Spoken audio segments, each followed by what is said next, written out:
So I played in the National Football League for 8 seasons, played for 6 coaches in those 8 years.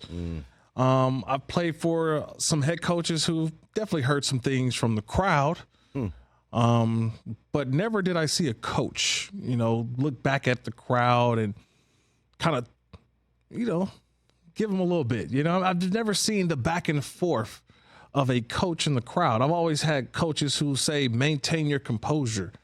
Worry about us. Keep your focus on the field. They don't play with us. They're not in our locker room. So don't allow the outside, right? That's called outside noise, right? Coaches always say that's the white noise. You don't care about that. You care about the voices in your own locker room. So for me, when I watch and see the video of you're watching a game between the Cleveland Browns and the Philadelphia Eagles, and you're like, man, Eagles, they're winning. They win a game. That should make everyone happy.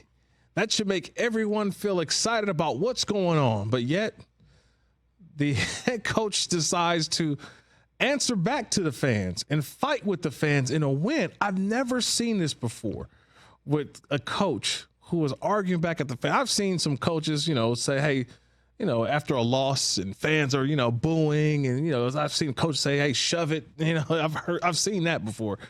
But I've never seen the verbal back and forth between a head coach and the fans in the stands. And I get it. I know the Philadelphia fan base can be unruly at times.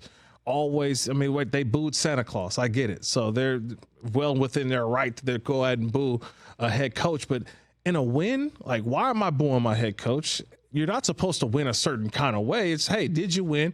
And you move on from it. But to continue to berate the coach, but for the coach to respond, I've never seen that before. Like, I could never – could you imagine Bill Belichick doing that? Like, just think, like, it's just some coaches – like, you think Andy Reid is going to turn around and be upset at the fan base, like, because of a win? Like, no. So why do that? And here's Nick Sirianni after the game just kind of talking about him going back and forth with the fans. No, we thrive off the crowd when they cheer for us. That's all I'll say. Like, when our crowd cheers for us, we thrive off them, and we hear them when they boo. We don't necessarily like it. I don't think that's productive for anybody, but when they cheer for us and when we got them rolling, we love it. So when you're winning, why are you listening to it? Like, we win the game. So he hears it. We all hear it. Like, as fans, because I consider myself a fan at times. You're going to boo. But that's part of the game.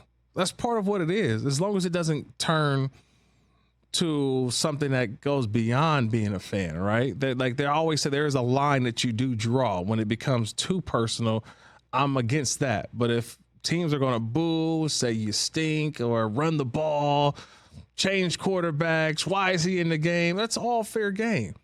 But as a coach, you got to handle your composure, show your composure in that. I don't think that that's where a coach needs to, because I think the players saw that. And if I got my head coach who's fighting with the fans, how am I supposed to react? And now if I do respond to a fan, I saw my coach do it. Why can't I do it? Like, we're all creatures of habit. Your kids follow what you do. So is it okay for my coach to do that? Now I should be able to do that. But no.